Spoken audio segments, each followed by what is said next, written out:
done a little bit more work on this, made some more improvements to the actual design of some of these components to make them nearer to how we're going to actually manufacture them.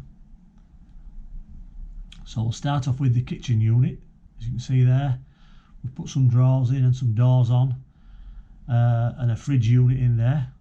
So we'll go to the kitchen assembly. So this here is a 12 volt 240 volt compressor fridge, 50 litres, so it's only a small fridge really, but 50 litres I think is big enough. And this is either a Dometic, or there's another manufacturer, I can't remember the name. They're all around about the same price. They're quite expensive. They're about 550 quid for a compressor fridge, but they're more economical than a absorption fridge in terms of 12 volt usage. So that seems to be the way to go, I think. So I'll just freeze that for the moment. So there's a boxed out area here, which is the right dimensions, gives some room at the back. And I've put, instead of having another cupboard there, I've put a little shelf in there, which I think will be nice just to throw things under. Just a little area to store stuff without having stuff laid on top of the units. These are just, it's all plywood is this at the moment, so I mean whether I make it out of furniture board or plywood, I don't know at the end of the day. I quite like the idea of natural wood with some kind of finish on it, but we'll see. That's a decision for later on. So they're just straightforward cupboards. There's no plans to have anything in there except maybe a separate water tank for drinking water, which can be on a separate little system, just a little single tap, even hand pump tap for drinking water. That might go in there. There might be some shelves in here as well to make more use of the storage. These drawers, I've further, completed the design here. We've got some beams across here now which are in the right position for some sliders. The drawer tracks can go on there and on the side of the drawers. The depth of the drawers might have to be adjusted a little bit because I don't know exactly how deep this thing's going to be yet. Probably quite deep, so we might have to reduce the depth of these drawers a little bit just so they slide under there, but they're only going to be for knives and forks or tea towels, that kind of stuff, so they should be okay. And I've changed this extended worktop. I've made it full width now. It was a little bit narrow before. I think it looks better full width and it gives it a nice big working area. I've not changed the overall size of the thing. I think it's big enough.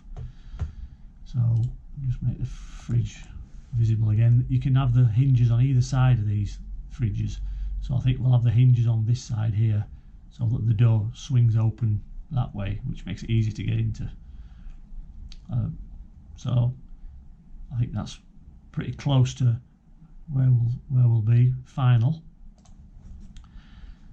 I've also changed the design of the overhead lockers. Originally I had solid panels on the front here with holes cut out, and then I was thinking about putting some overlapping doors on the front, but since then I've changed that design now. So instead of that, we've got 3 doors, and we've got a frame, if you like, just a simple frame, dividers in the middle, just to keep the whole thing in line. And these lats here will just screw back to the plywood wall of the camper van. And these will just hinge on. You can buy the little spring struts there to keep the doors in position, and probably have some push button locks on the front. And again, it's shown in plywood, but whether we go for plywood or whether we go for furniture board at the end, I don't know. Furniture board is very expensive. It looks nice, but so does natural wood, and I quite like plywood. I've seen some plywood furniture online. I quite like the look of it, but we'll see. We've yet to decide on that one. Underneath this bench, I've increased the width of this bench by about another 30mm to make sure that we can fit a water heater in there. Now this unit that's shown in there at the moment, it represents a Truma water and air heater. So it heats the water and it also gives blown air heating. All the services go in at the front, so it works on gas or electric, 240 volts electric that is, and the hot air comes out of the rear here, and it can be ducted.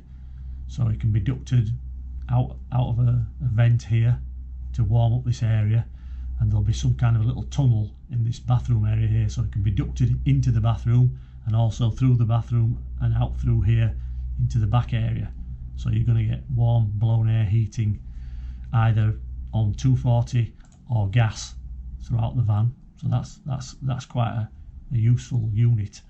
But they are quite expensive, these Truma heaters. They're about 12 or 1300 quid, so they're not cheap, but they are recognised as being about the best. So probably go that way. And it still leaves quite a bit of storage space under there for, you know, whatever you want to put under there. And I think some overlapping doors on here would be okay. I don't think I'd want to put full-size doors on the front there. I think overlapping doors would be okay on there. Moving into the bathroom area, I've stayed with the idea of having a smaller bathroom.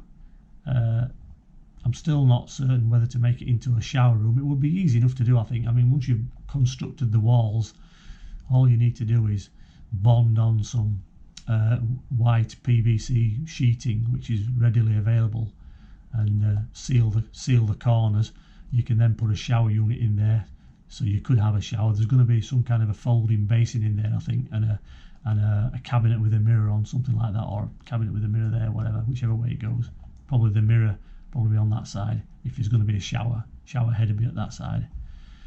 And also, I was thinking about whether to put a fixed toilet in there or the portable type, and I'm still leaning towards the portable type, because the fixed one, you know, you're talking about another 200 or 300 quid to fit one. You've got to cut a big square hole in the side of the van, or else you cut a big square hole in the front of the unit here, and you have to make it a bigger unit in that case, just to pull the cassette out to be able to empty it. So you're still going to have to walk off with the cassette to empty it, so you're not any better off than you are with a porta potty, really. I guess the only advantage is that you can have fresh water supply to it, rather than having to fill it up, you know, with a jug.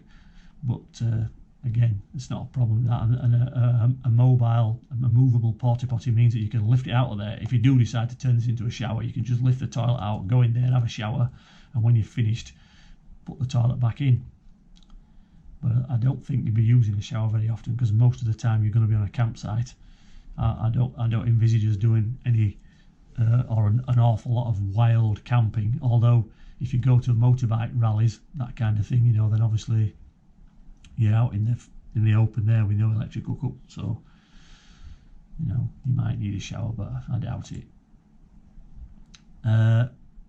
That fridge will open that way, as I've mentioned. Obviously these stairs will just unhook or rotate out of the way during the day.